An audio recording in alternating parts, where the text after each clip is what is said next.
Something came from Baltimore, Baltimore, Baltimore. Something came from Baltimore, Baltimore, Baltimore.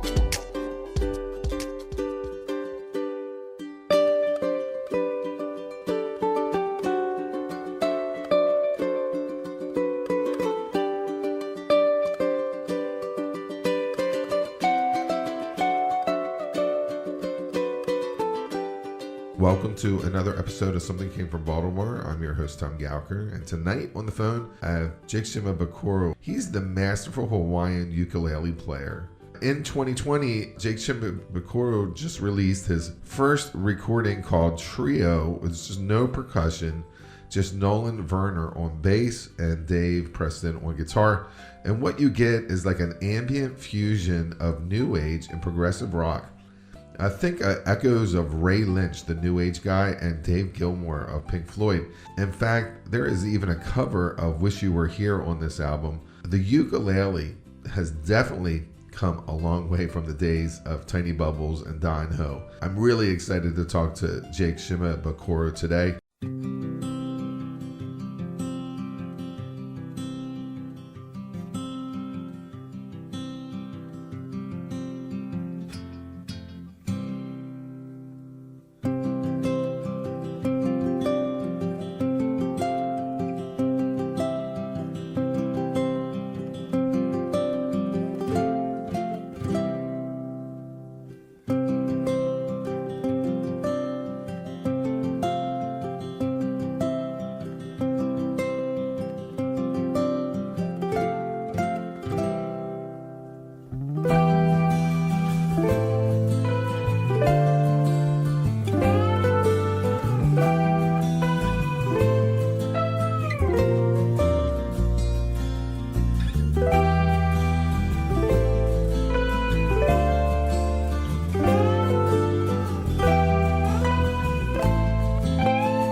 Hey, where are you located right now? I've never had an interview on a Sunday before.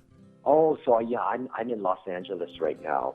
You're in the middle of a tour. You're working on this album. It's a fantastic album. I really love it. Are you still in Hawaii? Yeah, well, I'm still based in Hawaii. You know, I was born and raised there, and I still live there. That's still home for me. I'm not a musician, but I love the fact that you added 4 videos of you in the studio with Nolan and Dave, kind of show you, like, the audience on how you guys are producing this music, because it's really beautiful to me. And I am staring at your Fingerwork, and I kind of wonder if you're using that touch that Eddie Van Halen did on his guitar, where he's just kind of touching the chord.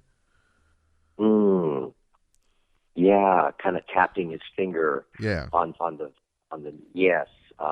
Yeah, I do it. You know, try to incorporate some of that. I mean, Eddie Van Halen was such a master. He made it look so easy when he came out and was doing all those incredible solos with all that tapping and just these very unique melodic lines and note combinations. So that was always very inspiring. So I try to incorporate some of that on the ukulele. It's very difficult, you know, and I can't do it nearly as well as I would like to, but I think it's a very cool sound, and it allows you to I think get harmonic ideas across that you wouldn't be able to do it without that tapping approach. Yeah, you know, if you would have said no, I never did that.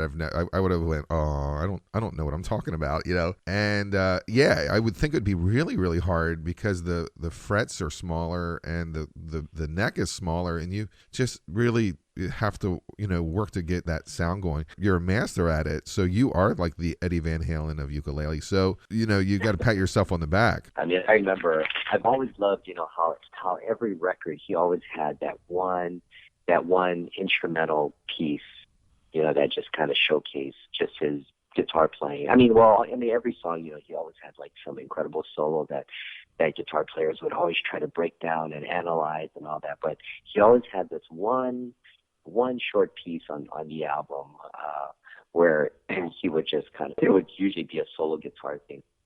And I just always loved that, with it, whether it was like Cathedral or, of course, the most famous is Eruption. Yeah.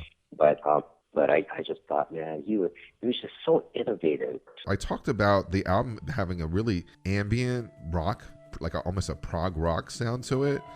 When the Mask Come Down is almost the first song, it really, to me, it just sets the tone for what this album is and who your players are and what you're trying to get across.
What was your thoughts when you were working on When the Mask Comes Down? Yeah, I mean, it was exactly that.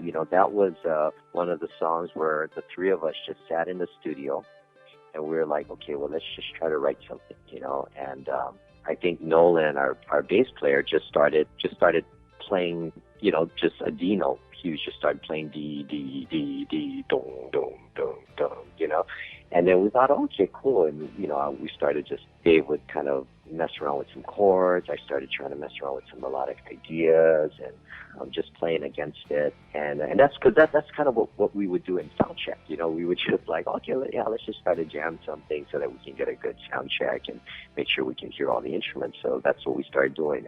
And then it just evolved into that. Like, I don't know how it morphs, but it starts with just the bass playing doom, doom, doom, doom, doom, doom, and then somehow we start adding other elements, and then we'll listen to something and be like, I like that, what you did there, and then, okay, and then maybe after this, let's go to this chord, and then, so then we go back and we play that part, and then we go to the next chord, like, oh, no, maybe not that chord, let's, try this chord, and we'll try this, and then I might have like a lick. I'll play a lick, and I'll be like, oh man, how can we incorporate that? And everyone just kind of jumps in, throws in ideas, and we're just experimenting, and the funny thing is, we're all experimenting at the same time.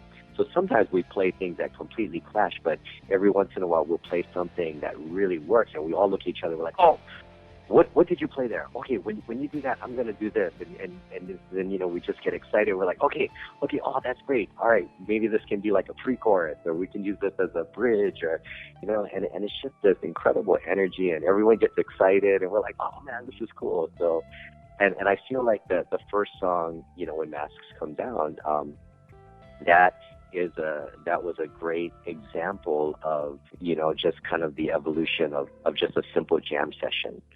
A jam session of not knowing what's gonna come out of it, but we'll just sit there and and I think that song came together in less than an hour. We were just sitting there just kind of playing and that thing, it just kind of came together.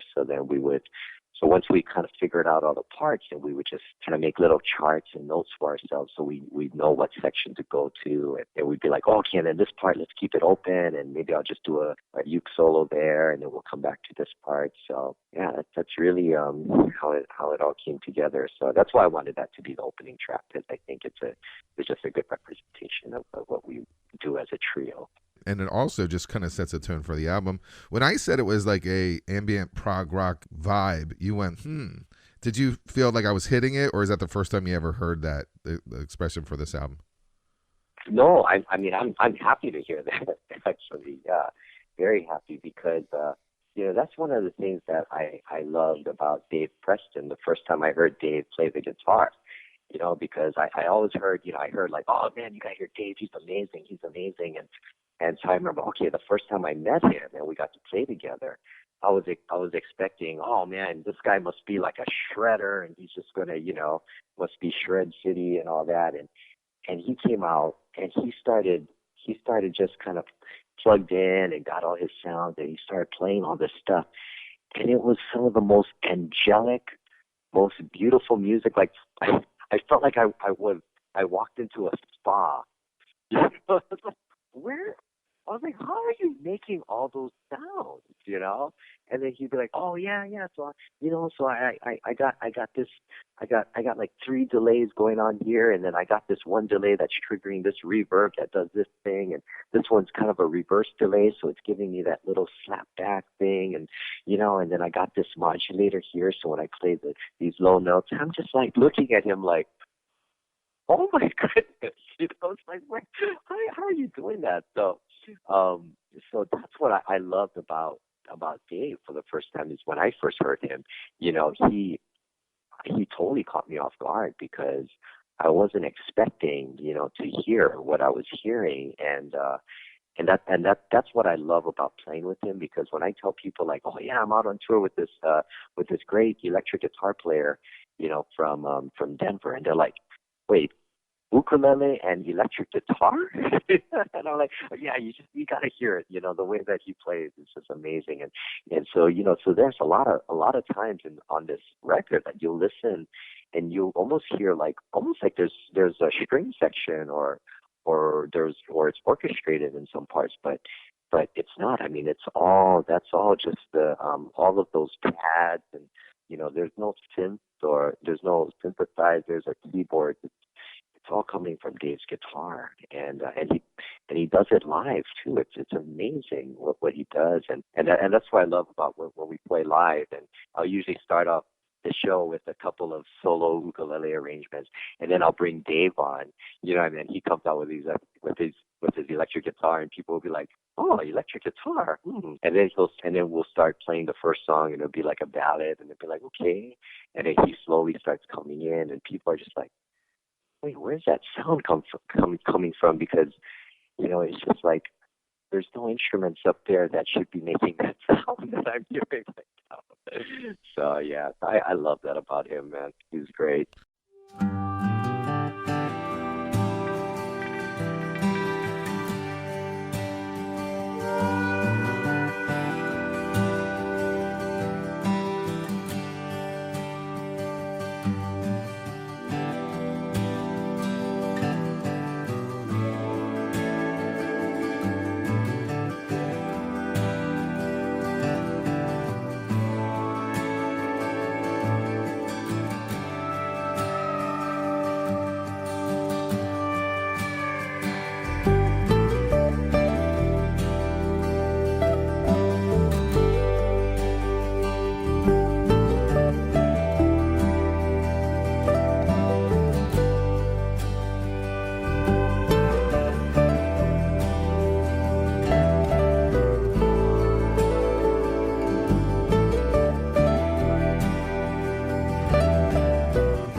One of the questions I even had is that I said your guitarist is effortlessly channeling a David Gilmour vibe, and you kind of answer that. In fact, the song Lament to me has a really big Pink Floyd influence.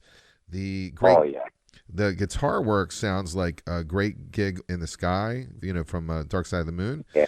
And then the bass line feels like the interlude to Another Brick in the Wall. And I don't know if you meant that to happen, but it is really cool. Listening to a lot of Pink Floyd and a lot of David Gilmour.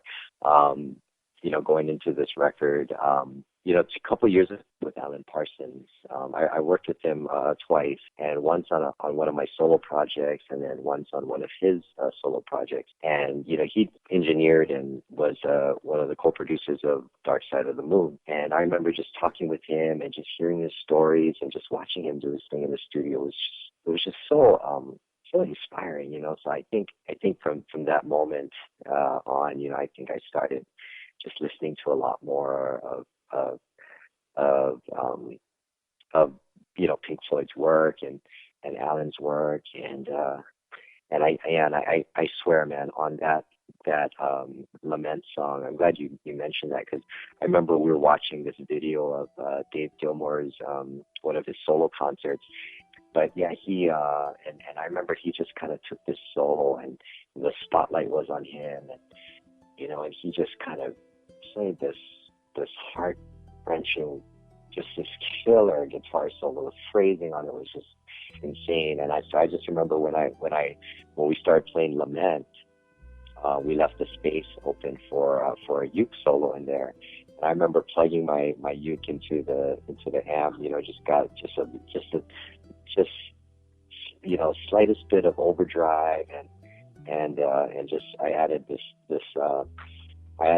pedal.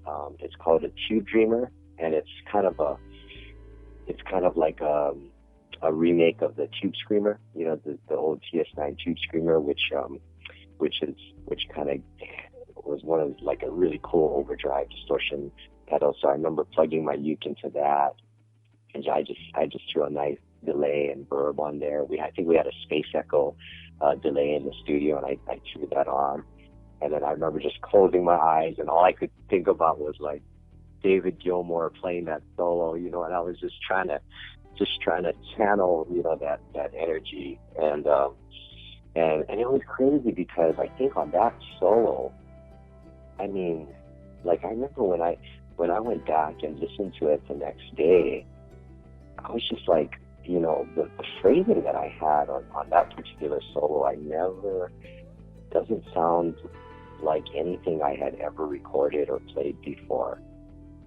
So it was really cool, man. I just felt like it was just one of those moments that I just felt so inspired, and it's probably one of my favorite uke solos on the record.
I used to work at Live in the World Cafe, and we had Joe Sample in, who was a amazing jazz piano player, and he showed his finger work every single day. He would do his finger work to stretch his fingers out to get them limber, and I just want to know, just by the fretwork that you do you do any kind of finger exercises?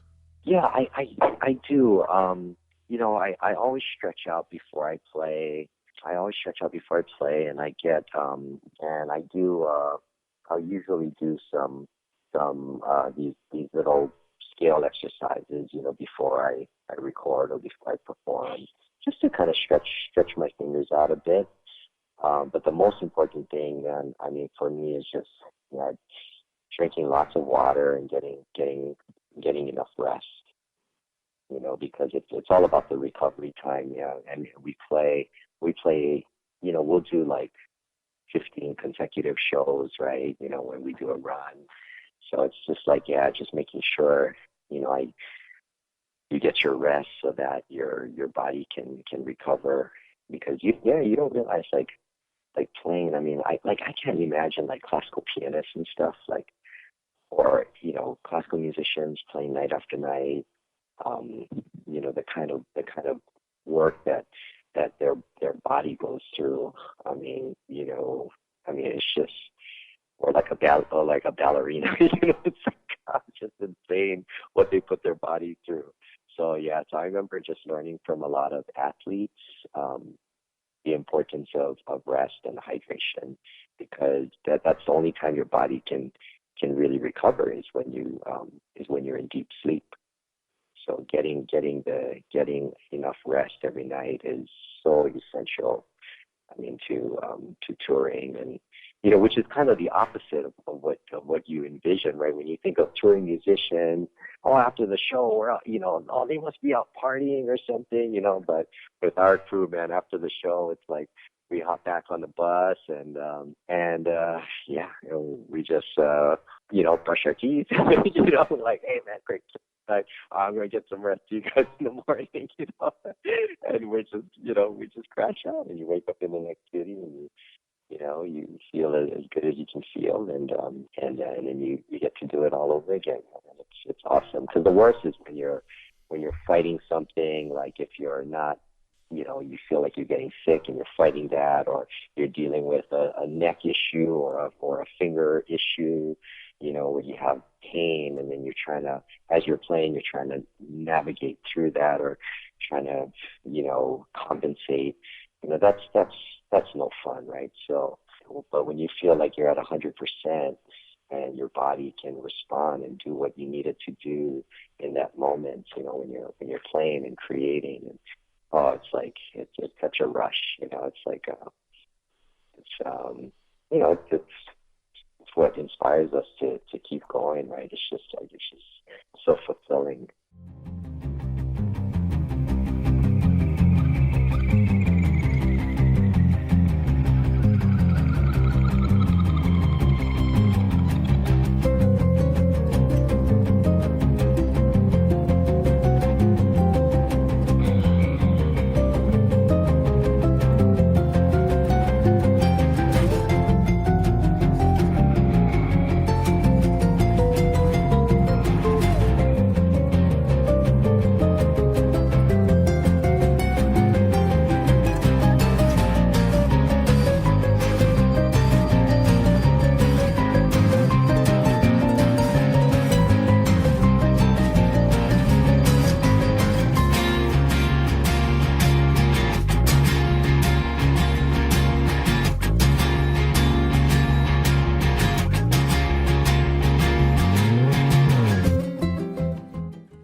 Back to 12. The concept was pretty simple, though. You know, the concept was just having a starting point, you know, which was the pitch C, the note C, and the way I explain it is, I tell people, if you think of a clock, and if you look at a clock, and if you look at 12 o'clock, and you make that a C, then every hour after that goes up a half step. So 12 o'clock would be C. 1 o'clock would be C sharp, 2 o'clock would be D, 3 o'clock would be D sharp, and it just keeps going, right, to F sharp, to G, G sharp, you know, to A sharp, to B, and then so B would be 11 o'clock, and then you're back to C at 12 o'clock again. So it just goes all the way, you know, until you get back to C. So the idea was to have one chromatic line, you know, one line going clockwise and the other one going counterclockwise at the same time, both starting at 12, and one going 1, 2, 3, 4, 5, 6, and the other one going 11, 10, 9, 8, 7, 6, 5, 4, 3, right, until they meet back up at 12 again. And so that's why when you hear the main theme of the song, you hear one line going da da da da da da da, and another line going da da da da da da, right? And they just keep going until they both get back to C, except one is going to the C an octave above, and the other one is going to a C an octave below. You finish off the album with a Fleetwood Mac song with vocals. Your interpretations of classics are really amazing, and you kept the tone of this album kind of behind this amazing vocal. Why'd you pick the song, and you it seemed like there was a little more experimentation behind it?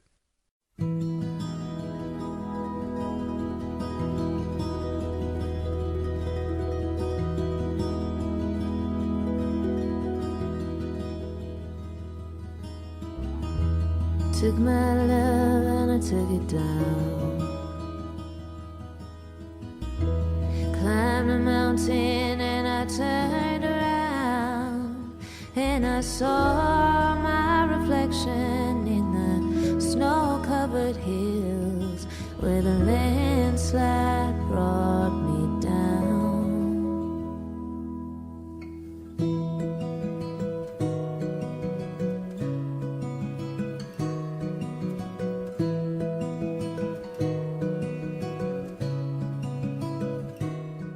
Well, yeah, I mean, I've always just, been a huge fan of Rachael James.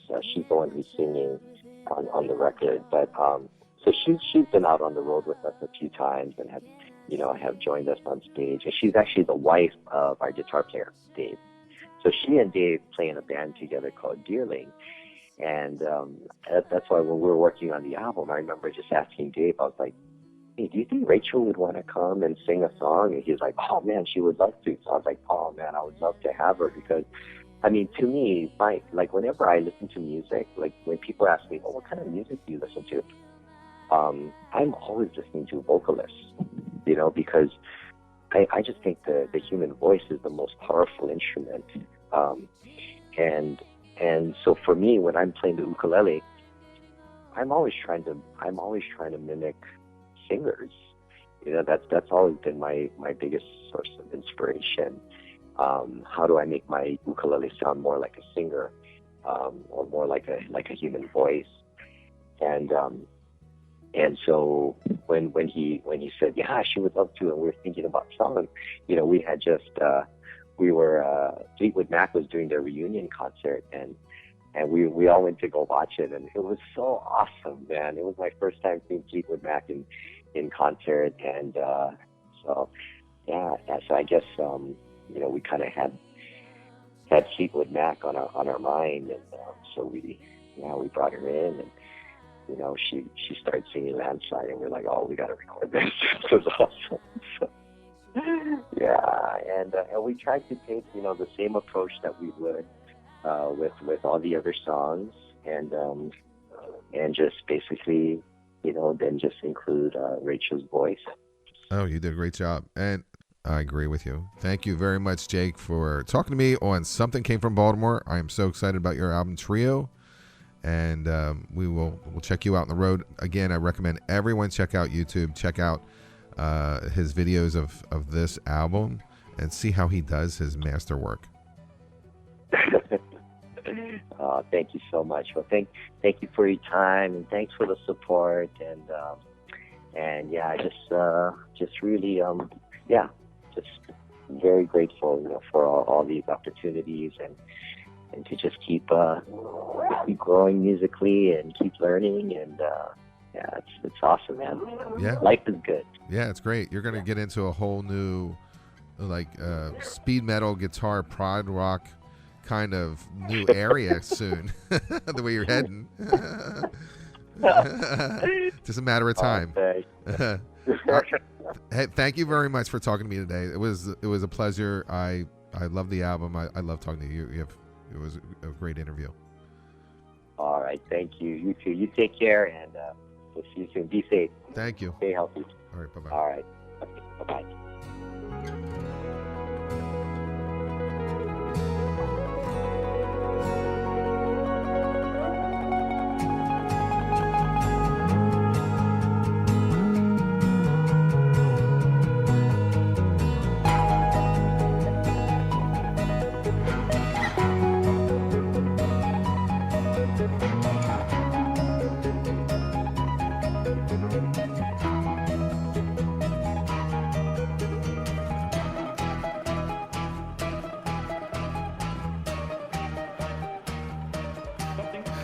Baltimore. Something came from Baltimore.